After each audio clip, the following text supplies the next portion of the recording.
সামাজিক যোগাযোগ মাধ্যমে অশ্লীলতা ছড়ানোর অভিযোগে ডক্টর জাহাঙ্গীর কবির ও তাসনিম জারাকে পাঠানো নোটিশ প্রত্যাহার করা হয়েছে। রোববার ২৭ এপ্রিল নোটিশ দাতাদের আইনজীবী ব্যারিস্টার মোহাম্মদ হুমায়ুন কবির পল্লব বিষয়টি গণমাধ্যমকে নিশ্চিত করেছেন।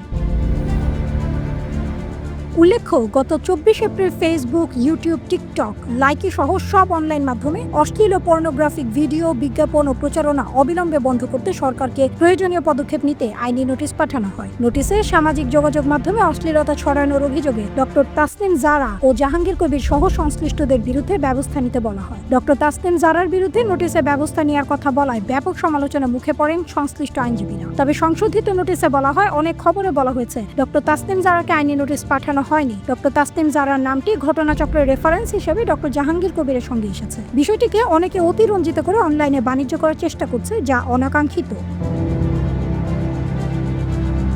এদিকে নোটিশ প্রত্যাহারের বিষয়ে আইনজীবী ব্যারিস্টার পল্লব বলেন, সম্প্রতি ডক্টর তাসনিম জারা আমার মক্কেলগণ কর্তৃক পূর্বে পাঠানো লিগ্যাল নোটিশের বিষয়ে সামাজিক যোগাযোগ মাধ্যমে তার বক্তব্য প্রকাশ করেছেন। আমার মক্কেলগণ প্রকাশিত বক্তব্যটি গুরুত্বের সঙ্গে অনুধাবন করেছেন। তাসনিম জারা তরুণ এবং প্রতিশ্রুতিশীল একজন মেধাবী ডাক্তার। তিনি তার বক্তব্যে স্পষ্ট করে বলেছেন, তার ছবি এবং ভিডিও ব্যবহার করে অসংখ্য ফেক ফেসবুক আইডি এবং ইউটিউব চ্যানেল খুলে অনেকেই প্রতারণা করছে, যেগুলো তার নিজের ফেসবুক আইডি বা ইউটিউব চ্যানেল নয়। তিনি দায়িত্বশীল জায়গা থেকে কাজ করেন। ডক্টর তাসনিম জারার বক্তব্যে নোটিশ প্রেরকগণ সন্তুষ্ট হওয়ায় নোটিশের রেফারেন্স হিসেবে উল্লেখিত ডক্টর তাসনিম জারা নামটি প্রত্যাহার করার সিদ্ধান্ত নিয়েছেন। একই সঙ্গে ডক্টর জাহাঙ্গীর কবিরের নামও নোটিশে উল্লেখ থাকায় নোটিশ প্রেরকগণ আন্তরিকভাবে দুঃখ প্রকাশ করেছেন।